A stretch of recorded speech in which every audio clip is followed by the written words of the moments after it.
रमेश भाई पटेल ने ऐसे सबूत पेश किए जिससे युवराज सिंह को पूरा शक हो गया है कि यही अमन सिंह राजपूत है। युवराज सिंह की मुश्किलें और बढ़ती नजर आ रही हैं। देखते हैं आगे के एपिसोड में क्या होता है। जानने से पहले आप हमारे चैनल सर्व एक्सप्लेन को सब्सक्राइब जरूर कर लें ताकि आपको डेली नोटिफिकेशन मिलता रहे। एपिसोड की स्टार्टिंग में हम देखते हैं अमन सिंह राजपूत कहता है कि ऐसे भरे कोर्ट में मैं अपनी पति और पत्नी की बातें नहीं बता सकता। वो अंजलि से कहता है कि तुम हमेशा खुश रहो, अगर तुम खुश रहोगी तो मैं भी खुश रहूंगा। जज साहब से कहता है मैं अंजलि से क्या ही शिकायत करूं, उसके साथ तो मेरा प्यार का रिश्ता था, मुझे कुछ और नहीं चाहिए। ये कहकर अमन सिंह राजपूत रोने लग जाता है। रमेश भाई पटेल कहते हैं जज साहब इस वक्त अमन सिंह राजपूत बेहद जज्बाती हैं। ये एक स्वाभाविक बात है, इंसान भावनाओं का पुतला है। सच बात की जाए, झूठ बात की जाए, अतीत को खंगाला जाए या फिर भविष्य की चिंता हो, आंसू निकल ही आते हैं। मगर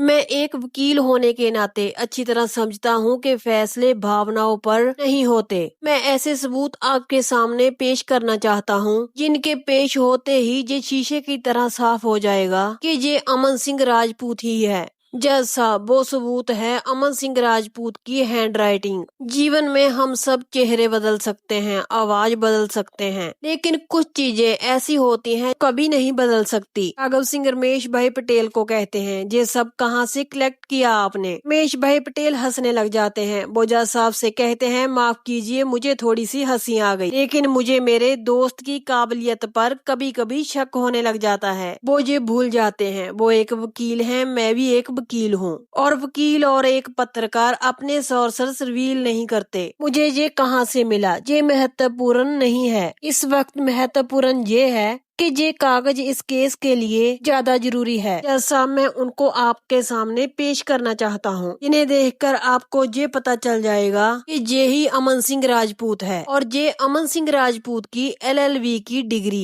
ये सारे कागजात मैं आपके सामने पेश करना चाहता हूँ। रमेश भाई पटेल जज साहब से विनती करते हैं। वो कहते हैं कि अमन सिंह राजपूत के कुछ कागजों पर साइन लिए जाएं और उसके बाद अमन सिंह राजपूत जो आज लिखते हैं उनका मिलान पहले किए हुए दस्तखतों से कर लिया जाए। निश्चित तौर पर अगर ये दोनों मिल जाते हैं तो फिर ये केस साफ है। और अदालत से मेरी ये भी विनती है कि एक हैंड राइटिंग एक्सपर्ट को बुलाया जाए जो कुछ ही सेकंड में देखकर बता सकते हैं कि ये किसी एक व्यक्ति के हैं या फिर नहीं।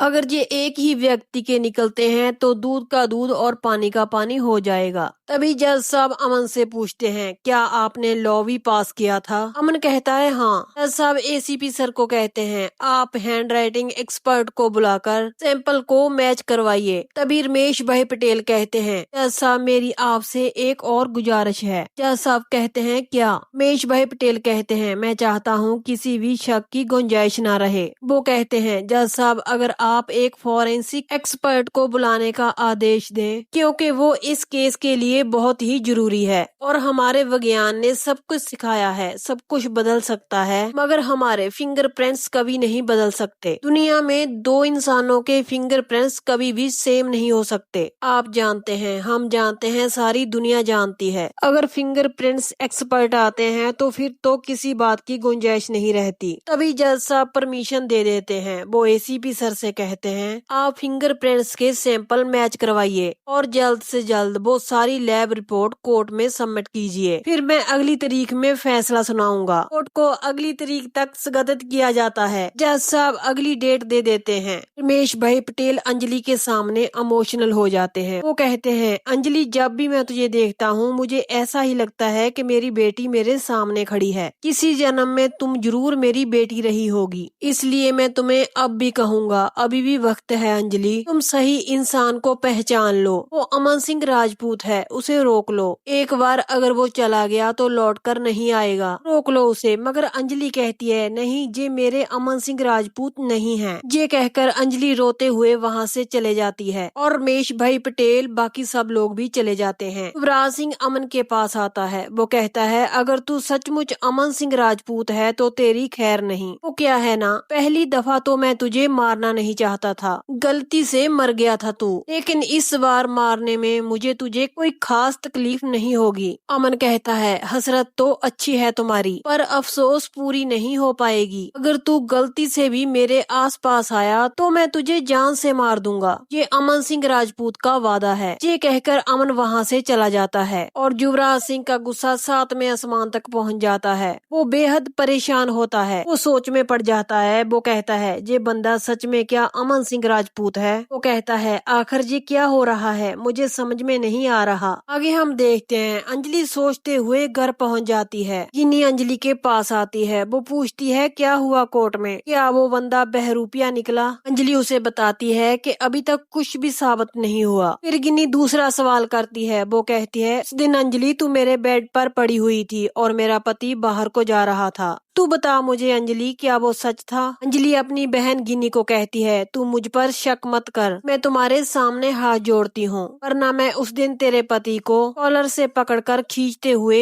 थाने ले जा सकती थी। मेरे साथ अश्लील तरीके से पेश आने के जुर्म में तेरा पति गुनहगार है दीदी। मैंने उसे इसलिए छोड़ दिया क्योंकि तू बीच में थी, इसलिए प्लीज मुझे ललकारना मत, मत कर मेरे साथ ऐसा। मैंने इस जिंदगी में बहुत कुछ सहा है। वहाँ पर अभय सिंह आता है। वो अंजलि से कहता है तू मुझे मारेगी। अंजलि उसे कहती है मुझे तू नहीं आप बोलिए। तभी राघव सिंह आ जाते हैं। वो अंजलि से कहते हैं कि ये किस तरह का बर्ताव है, ये मत भूलो कि ये तुम्हारे जेठ जी हैं। अंजलि कहती है जेठ के नाम पे ये कलंक है, दीदी के साथ प्यार का नाटक कर रहे हैं, ये दीदी के अंधे प्यार का फायदा उठा रहे हैं। कहने को तो ये बहुत कुछ करते हैं, दीदी को घुमाने ले जाते हैं, शॉपिंग करा रहे हैं, अपना वक्त दे रहे हैं, अपना प्यार जता रहे हैं, पीठ पीछे मेरी तरफ गंदी नजर डाले हुए हैं। अंजलि राघव सिंह से कहती है क्या आपको पता नहीं। राघव सिंह कहते हैं झूठ है ये सब, तुम इस तरह से अबे पर झूठा इल्जाम मत लगाओ। भजन सिंह कहता है इसे घर से बाहर निकाल दीजिए ससुर जी। वो गिन्नी से कहता है इसे घर से बाहर निकाल दीजिए वरना ये आपकी बनी बनाई गृहस्थी उजाड़ देगी। मैंने तो जो भी इसके बारे में सुना है मुझे तो डर ही लग रहा है। अभी सानिया आती है। वो कहती है ये कैसी बातें कर रहे हो, वो ऐसी बिल्कुल भी नहीं है जैसा आप सोच रहे हो।